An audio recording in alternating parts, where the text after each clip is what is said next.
It is my pleasure this morning now to introduce David Gaze. Many of you know David or have met David. He's one of our veterans or longtime survivors of the Summer Institute and from Chicago and made multiple contributions. He's been part of the leadership team that's been working along with me this year and with some great ideas. And he's going to introduce our keynote, our plenary speaker for this morning.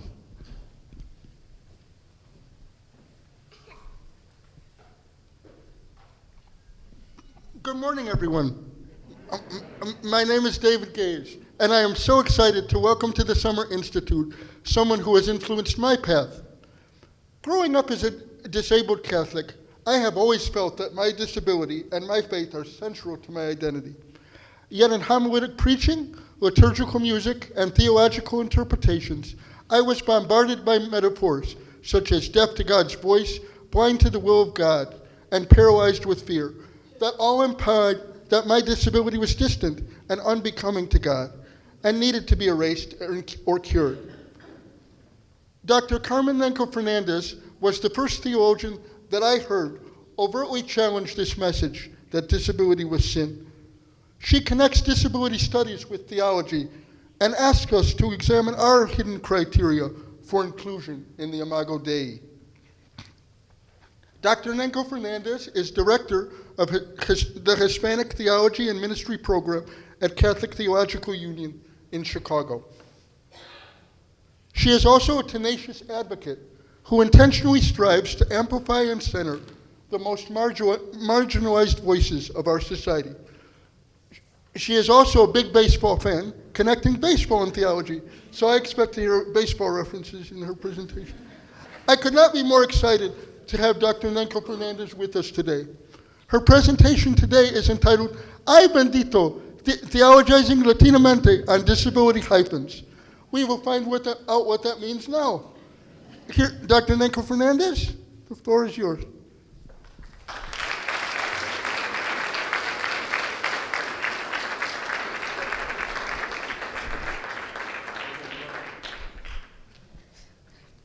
Buenos días. I will hablar español the entire time. No, just kidding.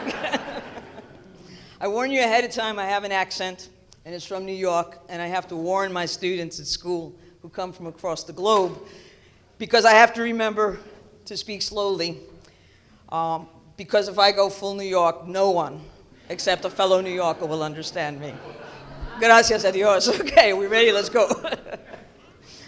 First of all, felicidades, congratulations on your anniversary, on your 10 years. It is truly an accomplishment for any theological institute to last more than 2 years. So I congratulate you, and I congratulate you from another theological institute that is also run in the summers, that has a history even longer than yours, the Hispanic Summer Program, which, much like yours, is a floating graduate school in many ways. So felicidades. And because it's an anniversary, I'm particularly humbled to be in your company. Second, mil gracias. I'm here because of 3 people. The first person is Bill Gavento, who has been nothing but gracious and hospitable, and I'm grateful, and after all the emails, I feel like I've known him for years.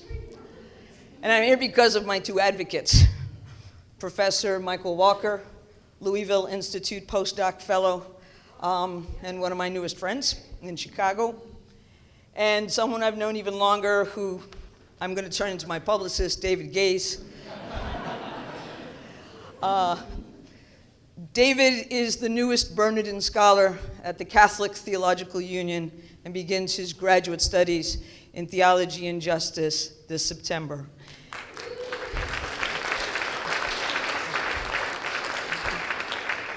Fortunately, CTU is a place where professors and students call each other by their first names, so David, our relationship will not have to alter too much, okay? So thank you. Because of them, I'm with you. I've been with John Swinton at stuff at the AAR, and I know some other faces, and some I don't. And so I begin with an apology. Tomorrow is graduation at CTU, and Monday was our last departmental meeting. And I have to actually race back today. If there was not graduation, I would have stayed through the night and gotten here earlier yesterday. So I apologize. And the reason I show that picture is because one of our honorary degree recipients at CTU was Father Tom Coughlin, the first deaf priest in the United States. So a big hero in the deaf communities and many disabilities communities as well. And one of our heroes and pioneers in the Latino community, Monsignor Arturo Banuelas from El Paso, Texas, one of the pioneer Latino theologians, doctoral degree from Rome, and who is a rather accomplished pastor on the border. And one of the things he has always had in his parishes are sign language ministries and ministries with people with disabilities who are also ministers, never just recipients, because that's not how it rolls, at least in nuestra comunidades latinas. So I apologize, but I fly back unless tornadoes prevent that. Let's see, they warned me not to hit the button on the bottom. What I'd like to see us do today is to talk about something that really we haven't spoken about as Latinos and also as members from varying disabilities communities and deaf studies. And that is, how do we construct theologies in conjunto together at the intersections of Latino theologies and disabilities theologies? And as folks in disabilities theologies who may not have much familiarity with Latino theologies, my encouragement here today is to say, maybe this is a body of scholarship and insights that you would find as well meaningful and helpful if we're going to try to connect our communities. And so part of my purpose today is to give you just like the briefest of overviews of what's happening in Latino theologies, because I think some of the stuff that we've been doing will be familiar to a lot of the stuff that you've been doing as well. In many ways, we're born at the same time. However, I'm here to challenge the Latinos, myself included, that we need to address the intra-Latino marginalization that occurs in our own Latino communities, where we don't take seriously deaf studies, disability theologies, and the active and actual presence of Latinos and Latinas with disabilities en nuestras comunidades. Constructing theologies at these bridges also means having to deal with the critique that was raised in 2016 by Alyssa Thompson about disability studies, hashtag disability studies too white. And so one of the challenges for disabilities communities, especially those that have been in existence for quite some time, is to say, well, not only do Latinos need to engage disability theologies, deaf studies, deaf theologies, disabilities communities need to deal with the invisibility of deaf Latinos, deaf and disabled Latinx, and Latinos and Latinas with disabilities who are part of the disabilities communities, but often do not feel as if that is their community, one of their communities of belonging. So it's something that on all sides, this is an opportunity to think through together what might be the opening steps. And what I present today is more like a tapas bar, not a full meal. So in that sense, any single one of the things that we speak about would be a full time in and of itself. First, just a quick thing. What do we mean by Latino theologies or theologizings? What we mean is that these are theologies that have arisen within the context of the United States. So most people, you say, well, name a Latino theologian, and they say, oh, Gustavo Gutierrez. Gustavo Gutierrez is a very fine Peruvian theologian who worked at the University of Notre Dame for a time, but he's a Latin American liberationist. He's not a Latino or Latina theologian.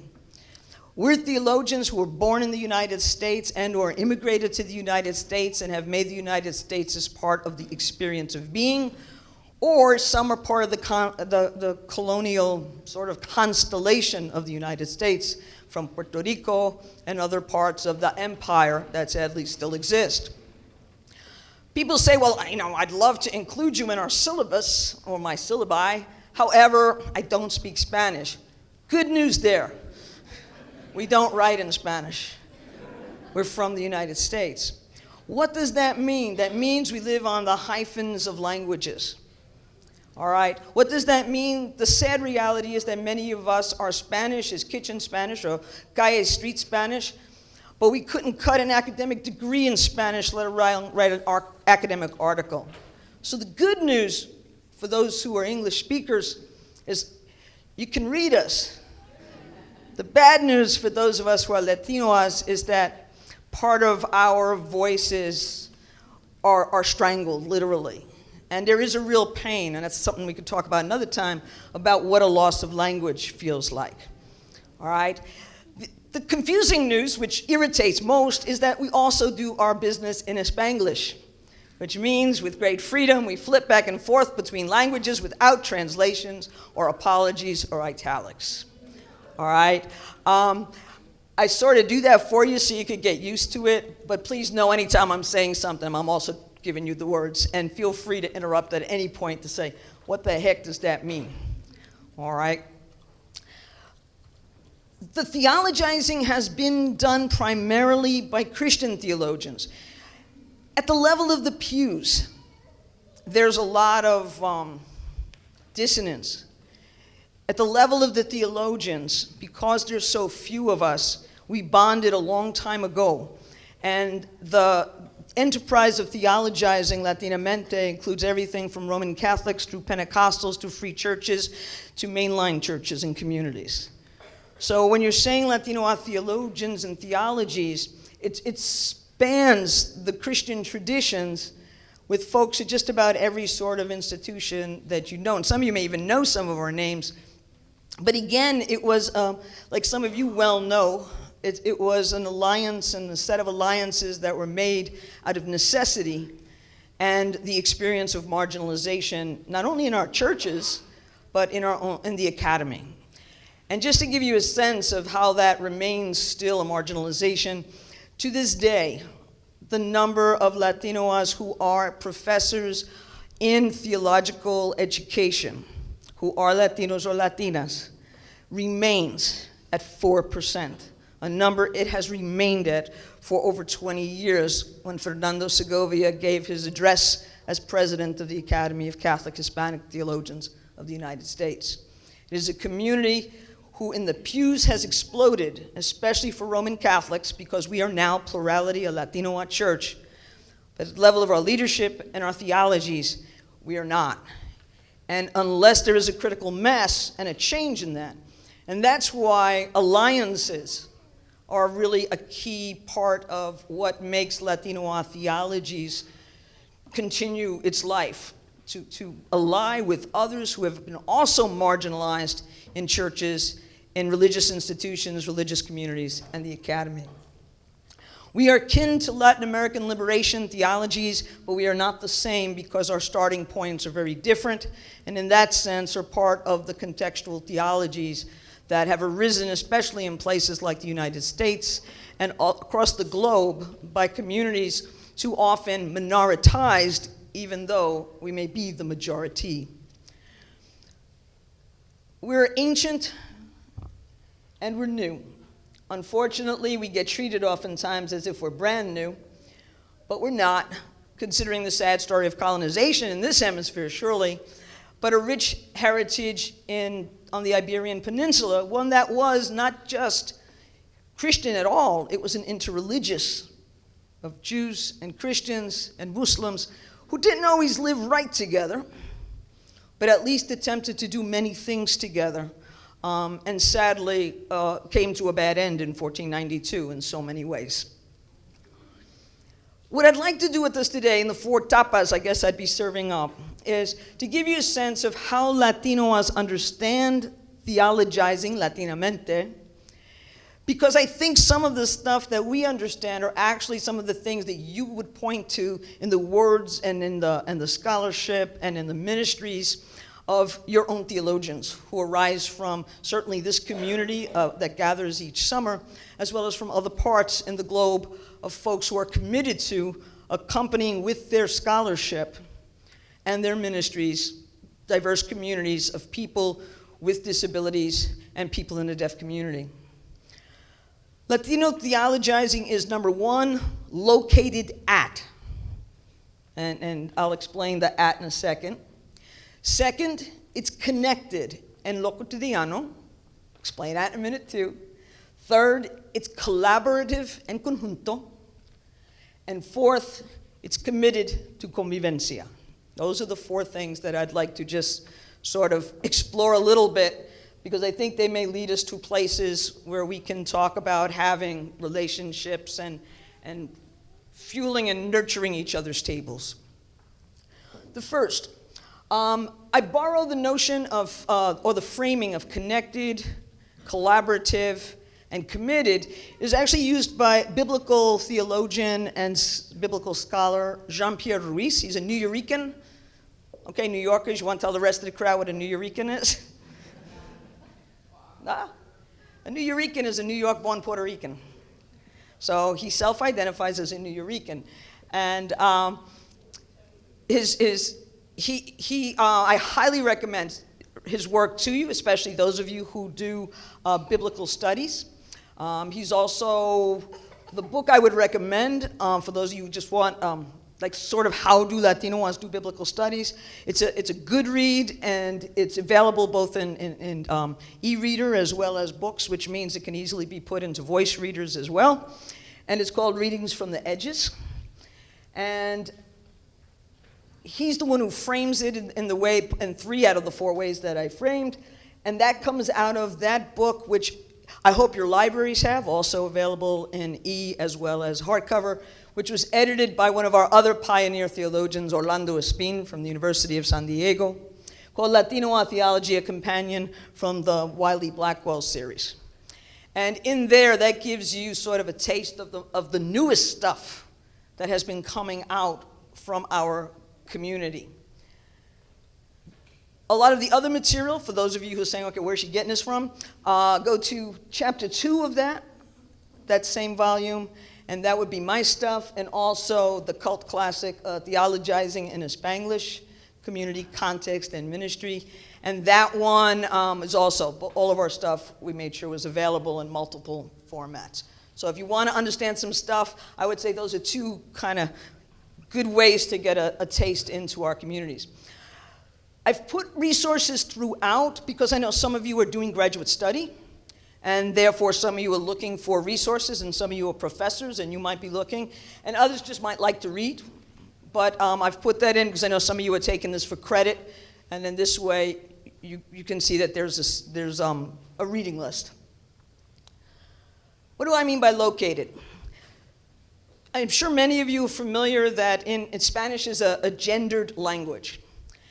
And one of the genderings would be the like Latino, Latina, and someday soon, using Latino only for all Latinoas is going to be problematic, as the word mankind was for humans. So among the many things, and this is something that also resonates with your communities, would be the naming. How do we name ourselves? And we name ourselves in all sorts of ways, and that's another whole section. But in general, what I have come, culture studies folks started using the arroba, the at sign. You know, I don't know what its real name is in English except the at sign. Sorry. So, but at least in Spanish it sounds really good, arroba, right? So now you got a good word. But anyway, so they started using that because some people would look at that and say, oh, look, it's the O and an A all wrapped in one. I looked at it and I see the at sign, all right? And I like the at sign. And because I like it so much, I put an accent mark on top of it. And because it messes with every publisher that ever tries to print it, and anybody who tries to pronounce it, all right? But I put it because one of the features of Latino theologizing is the fact, from the very beginning, we admit that as interpreters and theologians, scholars and ministers, we are always located someplace, all right? We are always at someplace. It's a complicated place, and that we sort of say is that's just not like that's a cute thing y'all Latinos do, but instead say that should be an ethical obligation, not just of folks with disabilities, not just of African Americans and Asians and anybody who comes from a contextualized community, as if there was a such thing as an uncontextualized community. Right? So at that level, that's what we would say. We're always at some place. Some of you have also seen the X, Latinx, Latinx, if you want to throw. Okay. That's not Xing anybody out. That's another name that's come out because folks are saying, wait a minute, it's not just about male and female. All right? There's a spectrum of identification when we're dealing with issues of gender. And to make sure that Latinos don't leave out LGBTIQ, we say, newer generation has said, no, we're going to put X there. And the X is complicating. It's not wiping out, it complicates. And then, of course, like with every community, then we all fight about what that means. All right? But the key thing, and again, this is something that you see in Nancy Eastland as much as you see it in Ada Maria Sassi Diaz, is the power to be able to name oneself. All right? And that's very important. So we're always located at, and when people say what's in a name, there's always something in a name, as you well know. And that we are always theologizing from someplace. We're always doing biblical interpretation from someplace. And that it's important from the beginning that we name that place. All right? So that tells you that it's located at. It's located at the autism spectrum. It's located at ADD, ADHD. It's located at limitations or challenges or issues with mobility and hearing and vision with chronic conditions. It's located because some people are born with, and some of us acquire in life because of war or age or accident. But the bottom line is these are not conditions. I called it my family because all of that is in mi familia. All right? So it's not about something external. It's about our gente, our family. So when we talk about this as Latinos, there has to be that naming that we're not talking about somebody else. We are talking about our own. And that really is my family. They just won't go away, will they?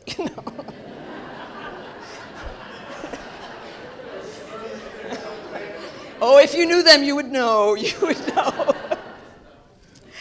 I give you another name, and I do this for the Bible folk especially, because if it's a name you don't have in your repertoire of authors, you should. His name is Fernando Segovia. He was the first Latino or Latin American ever in the history of the Society of Biblical Literature to be its president.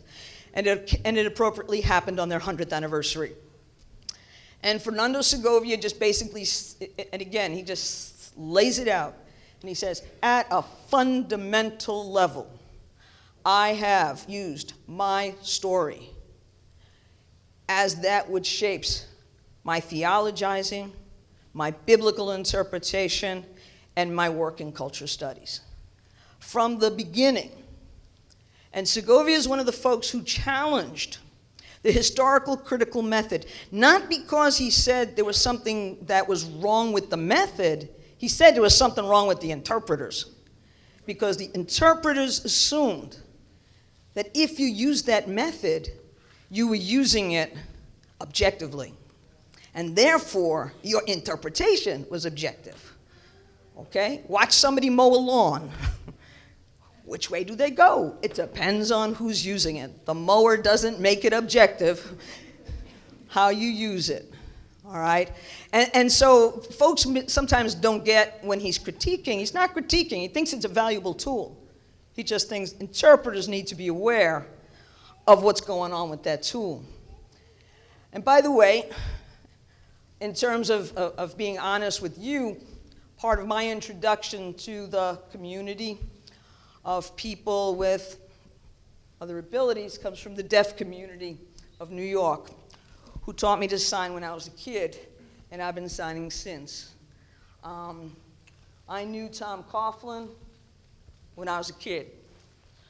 I was raised in many, many ways by the deaf community in New York.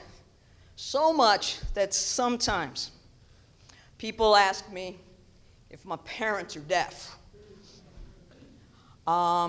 They're not. But that's the community that helped to raise me up. So when I look at these issues, to me, they're not like some strange conversation that two alien forces are happening. This is part of my story, too. And so I share that, and I give gratitude to the deaf folk from New York, the old and the kids, for raising me up and teaching. So some of my signs now are really, really old. Thank God for the internet. So, my theologizing is shaped by that. And if you look at Theologizing in Spanglish, you will find a chapter on language. And that chapter explores language as a theological resource through Latino deaf folk. Because that's what shaped me. My vision of languages gets shaped by being at the intersections of Spanglish, Spanish, English, and ASL, as done in New York. So, who are you dealing with here? In a short form, Catholic, a theologian and theological educator who identifies as part of the greater umbrella of Latinidad, whose multiple languages are there, and who's decidedly from the Bronx. And that influences everything, including the baseball team, Bill. Everything. The fast talking, everything. And the theologizing. And if you read it, you'll understand. And therefore, to further just sometimes irritate people, when folks say, well, what do you identify as? I tell them that I am a Urbanoa theologian. And they look at me and I'm like, yep, Hispanic and urban. And that's what you see when you read me. Because that's like what you need to know to understand. And so part of the doing of theology means being honest about where I'm coming from and knowing it may not be with some of the folks that I'm with right now are coming from. Because you know what? It doesn't have to be. That's what makes the table interesting. All right? What doesn't make the table interesting and makes us not trust each other is we don't say where we're coming from. Because then we don't understand and we can't make sense out of why somebody says what they say or does what they do. So when we're talking about Latino's understanding of being our at place is a place of hybridity and mixtures of all sorts. It's a life on multiple hyphens. It's a life of multiple belongings to different communities. I also say it's a life of multiple not fitting in. If you'll note, like all the resources, including the narratives and voices that are here today that I'm bringing to you, come from others who come from the Latino community with peoples with varying disabilities. All right? Because sometimes I think those are perspectives that some of you may know, but some of you may not even realize a whole world that exists out there. And this professor, and in fact, it was, I don't know if you go online, there's a really fascinating I don't know what you'd call it. It's not quite a blog. It's one of those blogs / news services / commentaries called Latino Rebels. Highly encourage it if you don't know them. And they've published, or they have one Latinx who identifies as Latinx, disabled Latinx. He writes all the time for them. His name is Val Vera, V-E-R-A, all right?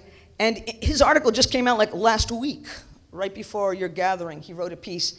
And in there, he talked about how he interviewed a bunch of folk, and one person said, it's like, that life on hyphens thing, he says, it gives me an advantage. I know the disabilities world, and I know the Latino world. The theologians like Segovia have expressed this as well. They say it's like standing in two places at the same time with a foot in each world. And again, that's a very able-bodied reference, so I'm just citing that ahead of time, okay? Or some express it sometimes as the flip side of the multiple not belonging. It's like standing in two places at once and standing nowhere at the same time. Again, an able-bodied reference. Here's what I want you to do. 2 minutes, that's it. I taught high school for 18 years. I'm good with clocks. 2 minutes. And you don't have to share this with anybody right this sec, okay? All I would like you to do is think about your own social location and all the multiple things that make that up. I just gave you the short list of mine. There's a whole bunch of stuff I left out. All right? And if you had to, at this moment, in less than 2 minutes, identify right now which are the markers of your place. Where do you locate yourself at right now? And for those of you who prefer to type it, you prefer to write it, you prefer to memorize it, do whatever suits you. Okay? But just think.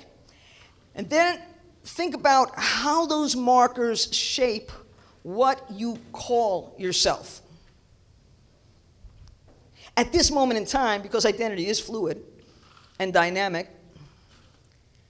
And then I want you to think about how those particular markers, all right? Because you notice I didn't even talk about gender. I could have talked about gender, and that sends me in another direction of markers, all right? But I purposely avoided that one. But for some in the room, that might be the one that you want to say, I want to talk about gender. All right, that's fine, whatever one. But how does the one or two that you identify right now, how does that influence your perspective at this moment in time as you're doing theology en conjunto? Okay? All right. 2 minutes? If you have your computers, for some of you who might need to make things larger, or if you needed something that can translate into voice, whatever, if you have a computer, if you could go to that URL, http://www.latinx disability coalition all together .com/entries. That's if you need that. If not, I have what we're going to do on another slide, but I just want to make sure, because I know some folk might prefer having stuff up close. Anybody have trouble getting there? My typing's not great, so that's why I want to make sure. Did somebody actually make it there, too? It's loading? Okay. I'll go back to it in a second, just in case. But that's what you're looking for. You're looking for a poem by Balviera called Mi Piel. All right? If some of you want to take a picture of that, you can see it up closer, fine. I can read it for you, but my only concern in reading is that just in the act of reading is an act of interpretation.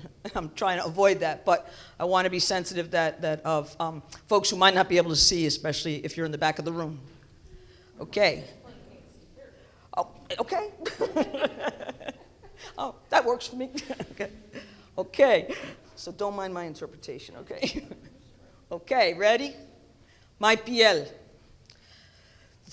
The skin I'm in, the brown and disabled skin I'm in, the skin you say is derived from sin, the skin that says I don't fit in, the skin I'm in won't let me in. Your able-bodied, your abled world so ivory within, the skin that's rejected again and again. Hey, you Rican, that chair can't get in. The skin I'm in, a gift from him, my cross to bear, my sink or swim. The skin that fits my soulful whim, embraces me until I give in, the skin I'm in. I love this skin, the brown and disabled skin I'm in. Got that? Okay, here's what I want you to do. Keep it in mind what you just did 2 seconds ago. Just look at the poem and jot down or highlight or write what you noticed from what you heard or from what you saw. Just what you noticed, what jumped at you, word, 2 words. Don't write an essay about it, just write from the poem what you noticed. Okay? But the second thing I want you to do is I want you to identify why you noticed that. What about your marker, your social location, caused you to see or hear that from just this poem? And then again, it's not an essay, and then just kind of say, what does it mean Make sense? What did you notice? Hearing, reading. Why do you notice it? The question of social location, from including those markers that you just identified. And what does it mean? What does what you noticed mean? Make sense? I know, right? Too much sense or too much to do?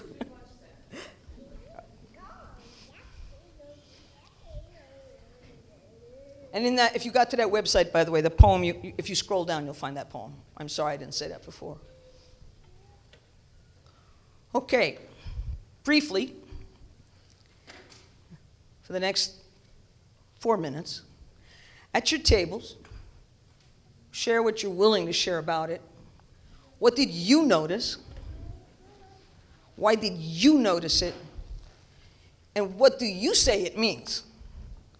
Not what do you say your location means. What do you say whatever it is you noticed means? Fair enough? Okay. Okay, I hope you're having a good conversation. Okay. I guess so. Okay, if I could bring you back just for a second, please. If this summer program is anything like the Latino on summer programs, I'm sure this conversation will continue at multiple tables of heated conversations. But like I said, this is just a tapa. There's a whole thing we could have done here, but I notice it, and you know, you can't escape the theological part. That's why I didn't want to show you this slide, because you would have all been influenced with the yellow. But I would notice things like the sin of skin, right? I would say, whoa. Or I don't fit in, that would have jumped. Or, you know, they won't let me in, rejected. All kinds of stuff. The cross from him. Every theological issue is loaded into that poem, which I noticed it because of theological training, etc. But I want to ask us to think about another question. And what did I miss because of my social location? Okay, what did I miss? Well, I'll tell you what I missed. Okay? You notice I didn't highlight, hey, you Rican, that chair can't get in, because it's like, well, yeah, I'm well familiar with Latino communities. And Rican, depending on who's using it, can be like, yo, bro, Rican, what's up? Or it could be like an insult, depending on who's using it. So I skipped that word. All right? But if I go back and look at it and skip at that word, it's not, hey, Rican, it's the chair can't get in. Because I skipped, hey, Rican, I just looked and said, oh, this guy's, I miss, the chair can't get in. So you're not getting in, not because you're Puerto Rican. You're not getting in because your chair can't get in. All right? From our social locations, it is just as easy to miss, which is why in Latino circles we like to say that we do things en conjunto, together. You need the whole table to see everything. All right? At the same time, because our relationships, like your relationships, some of your relationships go back many years, and some of you are new. I didn't do that so everybody let's say what we feel and talk it outside, because we got to build trust first before you can have conversations in ever-expanding circles. All right? And what we want to talk about or don't feel comfortable talking about, because when we're dealing in certain topics, we know they're neuralgic. And what we just like, some folks need to ease in, and some folks like to share. All right, so I respect that. What I would encourage is that when you on your own time have it, to honestly sit down and look at what you said that you noticed and why, and what it means. And then think, what from my location did I miss? And what are the implications of having missed it? Okay? We spent a lot of time on the at part because it's the thing that most of us really don't ever spend our time doing in our theological education, and certainly not in our training for ministry or in our training to be scholars. And so I spent more time on that. Because in many ways, if we don't get that part right, then the rest of the parts don't work. So in the next few minutes that we have, I'd like to take a look at what do Latinoas mean by our theologies are connected, to use Ruiz's term, en lo cotidiano, which literally means in daily lived experience. This is an area we share. All right, for Latinoa theologians, lo cotidiano is locus theologicus, not some abstraction. And you can never access the whole thing. We only ever investigate little slices of it. And you can investigate the same slice. We just did it, that poem. And in that poem, we were investigating theology and race and Latinidad and disability and exclusion and belonging, all that sort of stuff. But yet, each location shaped how it was received, interpreted, and moved on. So, daily life, as articulated by the poet, was investigated as a narrative that gave us a window into one way of one Puerto Rican who identifies himself as a disabled Latinx, one way of how he saw the world, which gave us as a community access into which we brought our own worlds to. Latino theologies begin on the ground with lived daily experience and don't ascribe to the notion of a common human experience. Short of that, we all die, but even that has its particularities. We're all born, we have life outside of our own existence, but even that has its particularities. All right? We clearly don't all pay taxes in this country, but that's another story, or release them, but that was my obnoxious one, I'm sorry. All right. All right, Mike. All right. So basically it's saying that daily life, as it is lived in all of its complexity, is a legitimate locus theologicus. Or to be truly plural about it, they function or they provide loci theologici. I wasn't ever good in Latin. And what happens in the daily? What happens is the spaces we encounter God in the absence of God. It's the spaces that are graced spaces, but they're also the spaces we experience sin and sometimes even participate in sin, either actively or through just acquiescence or silence, lots of ways. It is accessible. It's accessible to us through narratives, through study, through stories, through the presence of each other as living texts to each other. It's accessible to us through practices and not just explicitly religious practices. Everything from the practice of Eucharist to the practice of an ofrenda that you set up in your home, a little altar to remember your dead, to going to the ballpark. They're all the practices and texts of life. And Latino theologies say we theologize on these slices, these trozos, these little pieces. And we focus on the fact of their particularity. One of the things that we focus on would be the notion of the daily language. So, David said that I would explain ay bendito, so I will explain it. Ay bendito is one of those expressions that can mean anything regarding, but it has to depend on its context. Ay bendito, I won the lottery. An expression of joy and blessing. Okay? Ay bendito, pobrecito. It's an expression of pity. Ay bendito. I have no idea. I got no words for this. All right, the context around that expression, which literally means is like a blessing. It literally is a blessing expression. All right? It's the context that shapes what it means. And it's especially used by Puerto Ricans. So if any of you are from Puerto Rico or you have relatives or friends who are, and you hear this a lot, it's an expression especially from the Caribbean, you really got to pay attention to whether they're telling you their dog died or they're really happy, all right, because it shapes it. Okay. Why do I use this expression for our gathering here today? Because this disabled Latinx talks about how ay bendito is used in our Latino communities when we talk about disabilities. And we use it as ay bendito pobrecito. And she outs us for that. She outs us and says, here's the problem. And as a young Latinx with a disability who identifies herself as that, it is language, and in particular language that she had at home, that sadly helped to inscribe within her the struggle of what it meant to live and be with disability. So she takes on Ay Bendito. And again, I'll give all that stuff to Bill, so for those of you who want to read these pieces, all right? And then she gets to the heart of the word that sits in our institute here and sits in the work that we share.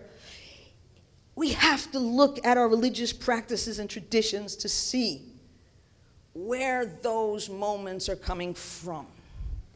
When does the term of blessing become the term of pity? And how does that also help not to form lives in a positive way, but to deform lives in a way that is not in faithfulness to whatever our traditions hold about the dignity of all human life? All right? It's a really good piece, easily accessible. If you copy her name and put her name in, you'll find she has a whole webpage of stuff. She's a good author. But what she turns around and says is she reclaims Ay Bendito. So she reclaims Ay Bendito, not to be like Ay Bendito, like my parents don't know how to explain me. She turns around to say, Ay Bendito, my disability makes me. Her choice, her way of dealing. She turns this pity for her life into a blessing and sees it as one of the constitutive best parts about her. Again, is everybody going to do that? No, but it's one example of accessing yet another narrative. But looking at daily language and saying, wait a minute, we got theological issues in our daily language. Okay? Like I said, that's her. She has a piece also that's really kind of touching about her experience of God. And as you can see from her First Communion outfit, she's Roman Catholic.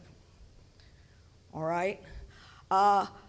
Lived daily experience. Theologizing that does not deal with the on-the-ground lived daily experience is questionable, at least from Latino perspectives, of whether or not it's theology. That's a hard thing to say, but that's kind of what comes out of our community. Our God talk is connected to our lives. All right? And that's why it's also the site of sin and grace.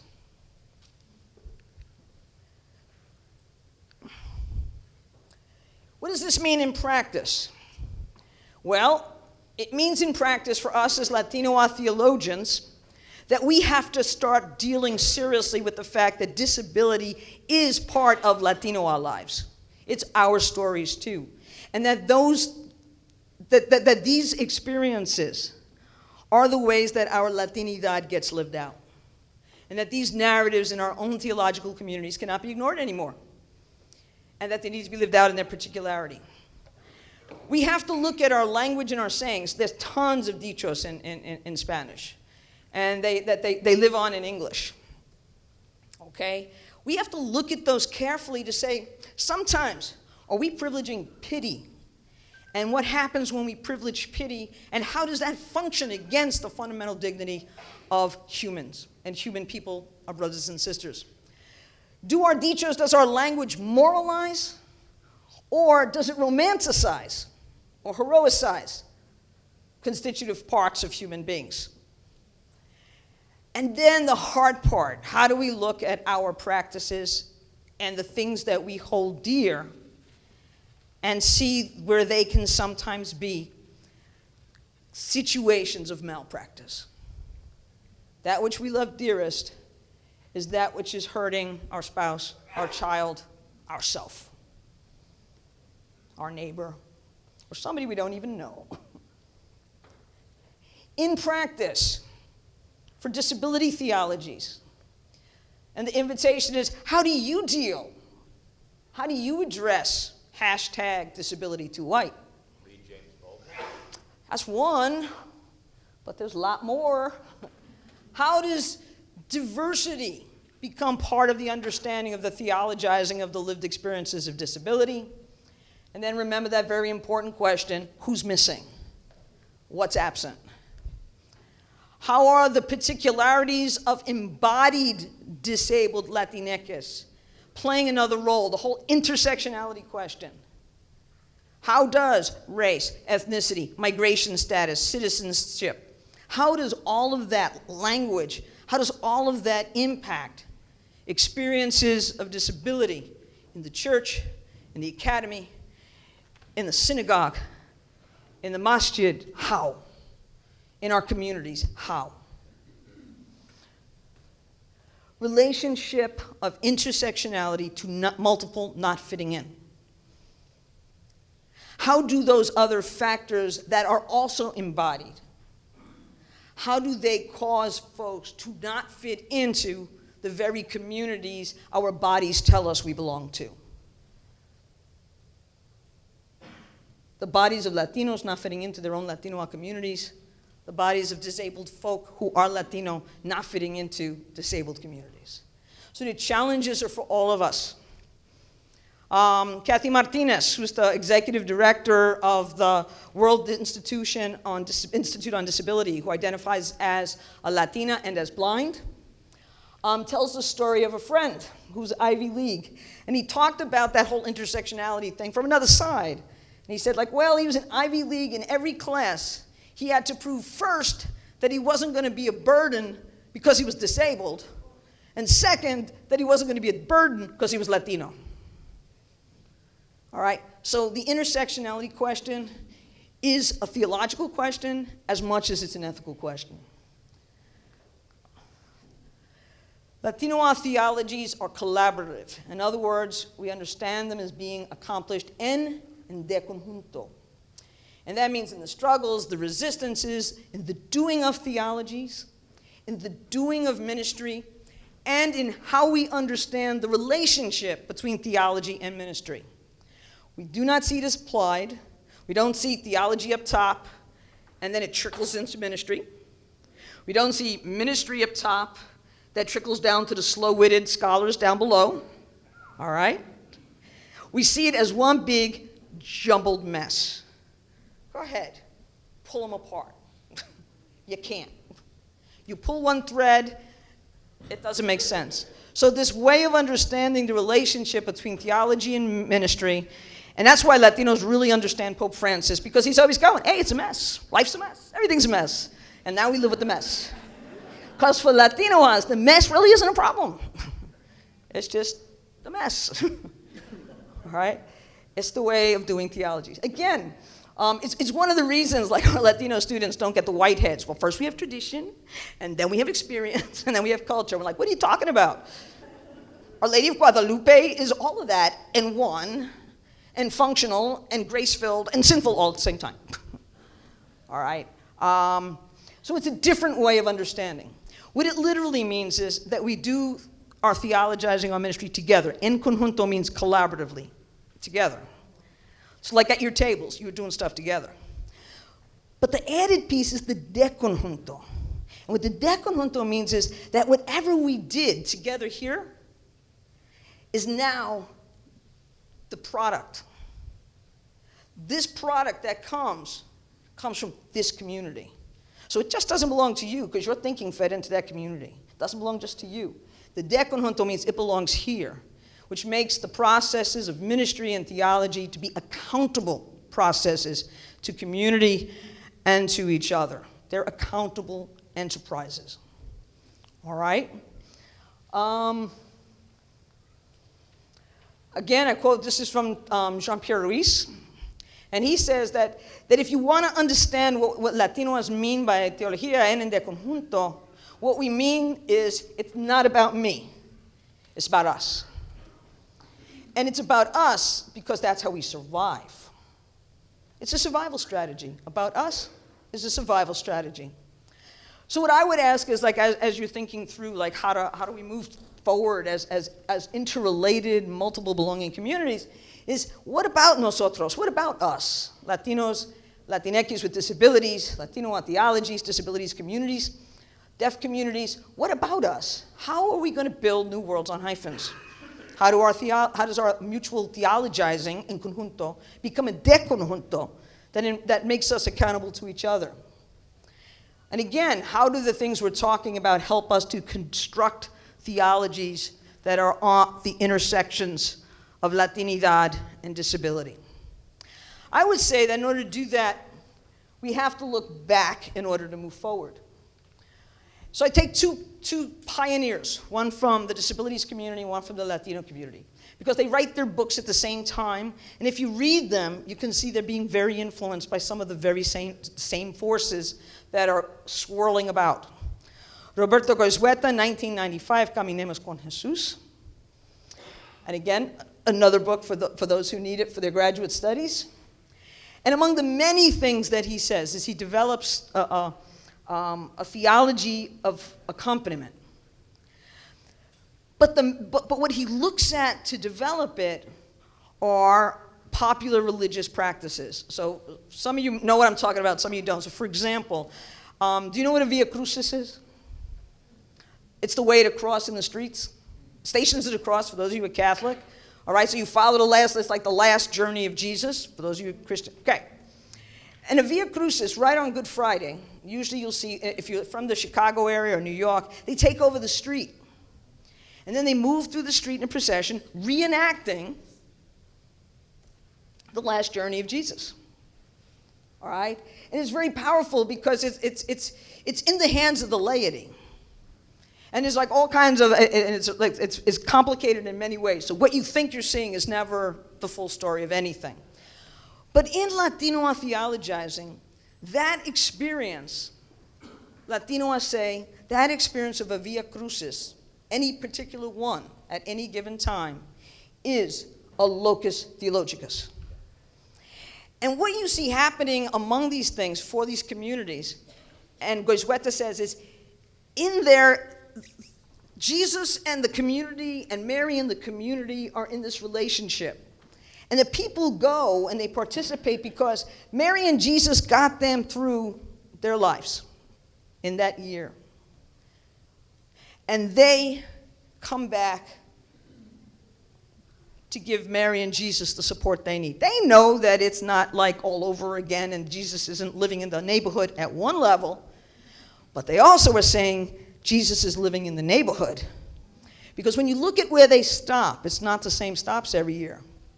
Sometimes it's the house that burned down and the 4 immigrant children lost their lives. Or it's the bar that keeps having accidents because it's not carding people. Or it's the shelter. Or it's where ICE just raided a community. Because you know what? Jesus really is in the community. And this was the life. And so when you look at popular religious practices, what Goizueta and other Latino theologians say is that in that you also see this sort of Latino identity playing itself out as one of accompaniment. But usually when we think of the relationship between the divine and the human, the accompaniment is like, here's the divine accompanying the little human. Sorry. We rarely think of the little human accompanying the divine through the divine's really darkest days. So sometimes you'll see like women will go, in some Mexican traditions, there's something called the pésame, which is the wake. And people go to the church, to the statue of Mary at whatever church, to pay their condolences, to give their pésame. And oftentimes it's women who've lost children. Why? Because that's a mother who lost a child. And she was with me, and now it's my turn for payback. All right? So it's an interesting relationship that occurs. And in thinking about it for this particular gathering, I thought, you know what? In Latino popular practice, we actually are constantly reflecting upon the disabled Jesus. And if you look at all the images across and you look at the practices, the majority of Latino practices are focused on Jesus at his most vulnerable moments. The disabled Jesus. And even those of Jesus in glory, as Christ, every last one of them bears the marks of the disablement. So, Sagrado Corazón, the Sacred Heart. I mean, it's like basically ripped it open. You know? And if you look at it, and this is the other thing, and you know, this is something like worth for Latino theologians to think about, is that in this relationship, Jesus is the disabled, and it's Mary who's the able-bodied one. We've not thought in those terms. What does that mean? That opens up places Latinos haven't gone, in part because Latinos, when we start reading and engaging disability studies, are going to find new ways of looking at what it is we do and where it could go. Nancy Eastland, all right? She's coming out at the same time as Goizueta, 1994. I read Nancy and I see Ada Maria Sassi Diaz. I suspect if you read Ada Maria Sassi Diaz, you will see Nancy. All right? You will see Goizueta. Jesus as the disabled God. Another way of throwing suffering into confusion and complicating it. Whereas Roberto looks at popular practice and popular religion, she turns to the Eucharist and calls it the incarnational Eucharist. Two practices, curious, both are looking at, in order to further make meaning. We need to go forward by looking back at our pioneers, which we really haven't read together. All right? Where do we intersect in reading our stuff, in reading disabilities, theologies? We intersect because we're already coming from a place of incarnational theologies. We're coming from an absolute assertion of agency. We're coming from lived experience, is locus theologicus. We're coming from places that see diversity in different ways, in ways that reflect the divine with no explanation or apology. We see the need for alliances. We already have places to talk. All right? We're already recognizing at some level the particularity of embodiment has got to be considered in our theologies. And, as we said, we're already through two different ways focusing on the disabling or the disabled God in our practices and in our thoughts, yet each of us has something to learn from the other in furthering where this goes.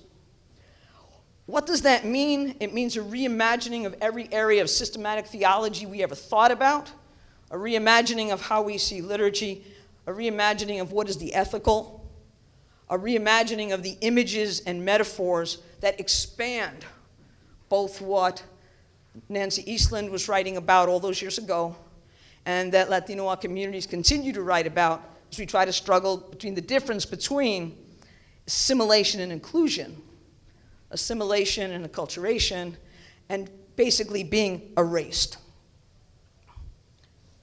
Finally, both of our practices are committed to convivencia, which is literally a just and negotiated living together. It's lived out in theology, ministry, and in activism. Yes, immigration is a terrifying issue right these days. But guess what? It's worse if you're a migrant and you're disabled. What is the job of the interpretive task? It's to make sure that we are present at those moments of the very edges of society, of those pushed to the edges of society. And that's who we're siding with, the preferential option for those on the edge of survival. I don't know, some of you may know of this. Do you know of the National Coalition for Latinx with Disabilities? Okay, good. They're a wonderful organization that does advocacy. This is just one example of where our concerns intersect. All right? How do they challenge disabled Latinx, and how do they challenge the Latino community, and how do they challenge the communities with disabilities? All right? First of all, I'm part of the Latino theologians, and we have long fought for the DREAM Act. But guess what we didn't pay attention to? The Clean DREAM Act. That's the DREAM Act that takes into account that the current DREAM Act has no room for the kids with disabilities. The kids who can't join the military and get a card. The kids who might not be able to go to college or get a job, not because they can't, but because the deck is stacked against them, because they're not going to be employed. We've always pushed for the DREAM Act because it didn't dawn on us that there was something called the Clean Dream Act. All right? 2 weeks ago, one of my students was deported. You know why he got deported? Because he'd been living in this country for 12 years. You know why he came here? Because his daughter needed heart surgeries. His daughter is disabled. They deported him because, well, he was low-hanging fruit, quite frankly.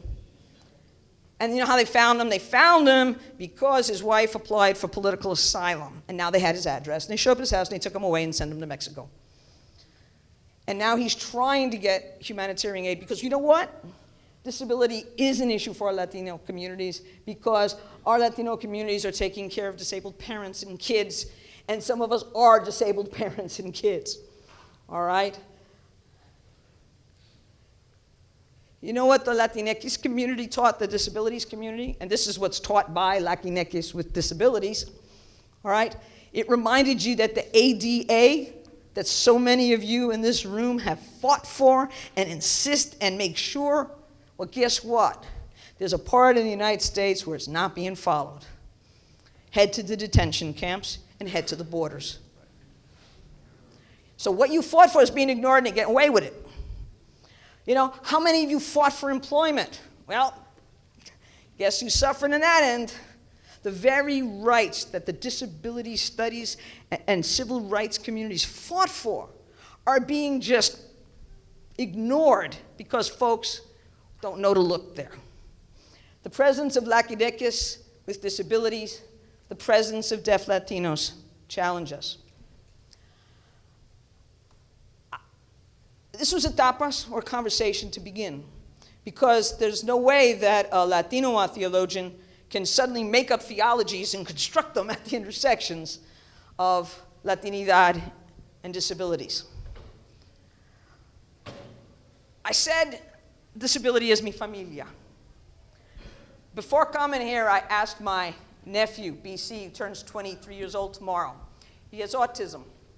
And I asked him, I said, how do you define yourself? You know, we just chatting.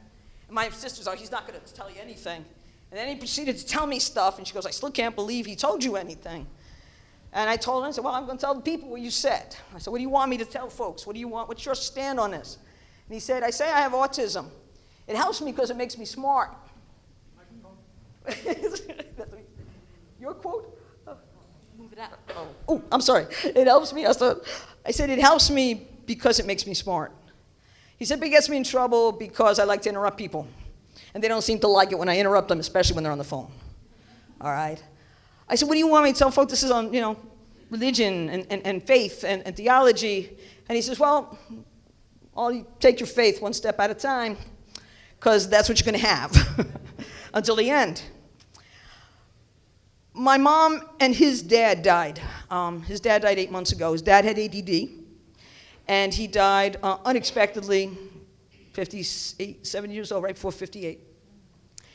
And then BC's grandma, my mom, died 2 months after that. And mom was living her end of her life in disability, struggling with, you know, issues like dementia, or I like to call it alternate remembering. All right? Mobility after she broke her hip. All sorts of stuff that come with life at 94 years old. All right? And BC knew he couldn't go to the funeral. And so he sent a statement, which was our family's statement.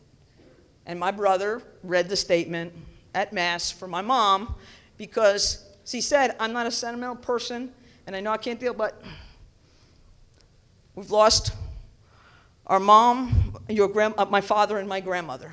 And it was his statement.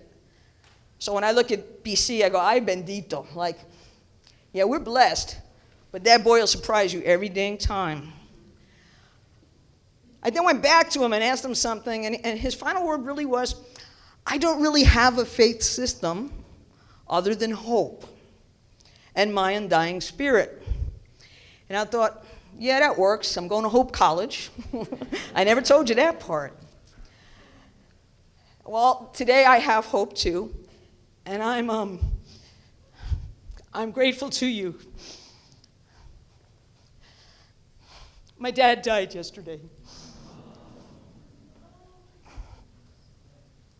My dad was disabled, and my dad became disabled, and especially in the past 25 years, with arthritis.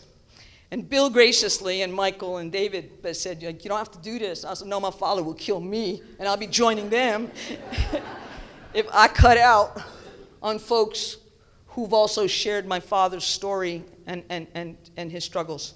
It was unexpected, and if it wasn't for you, I wouldn't have been on an airplane yesterday, and I always call my folks before I would fly. My dad had called at night. It would have been too late, because he died when I was in the air, and I got to talk to him because of you. And I'm grateful and always will be. And so I leave you with a story of my dad, because that's where I learned what accessibility is. When we were kids, we belonged with, our high school had a program called Project Hands, which paired kids with able-bodied kids with kids with disabilities. So there was deaf kids, there were kids with developmental and cognitive challenges. And we were pretty much often the same age, so it was kind of like kids mutually accompanying other kids. And every summer we had the families of the kids, all the kids, the counselors, the campers, and all their families would gather together at the seminary, and we'd have a giant picnic day. And we used to play ball there. And my dad, I remember one year, I was always the catcher, the short kid behind the plate, and it was like all the kids mixing up, and my dad was pitching for one of the teams, and all of a sudden my dad says, I'm going to pitch for both sides now. I couldn't figure what he was up to, because, you're competitive, you're kids, you don't care who you're playing with, right? And then I noticed my dad was pitching differently to different kids. So the little ones, he was pitching like, and all the competitive kids, like, what are you doing, what are you doing? And that's the day I figured out what it meant to level a playing field. And then there was this kid, he was 18 years old, going into the Marine Corps. And again, this little kid hit the ball, and of course, he was sort of dyslexic on top of everything, so he ran to third base first. And my father made sure that if he was a little kid, and my father made sure that was a hit. And so he was on third. And then the Marine kid came up, and my father was like, he was throwing much harder at him, but he belted one of these. And there's these poor kids running in the outfield trying to get it back. And these kids started barreling around the bases. And all of a sudden, I'm the catcher, and somehow this ball makes it to me before he decides to take his inside the park home run. I catch it, and I block the plate, because I'm from the Bronx. And I swear to God, he hit me at full force, and I went up in the air. And lying on my back, I put my glove up, and there was the ball. Because I had learned from my dad that playing field needed to be leveled in all directions. So in honor of my dad, and in profound gratitude for you for a gift you didn't know you gave, I look forward to our future collaborations between our intersecting communities of multiple belonging. God bless your time here, and I hope to see you around, because I know I'll see David and Mike in 1 week. So thank you very much.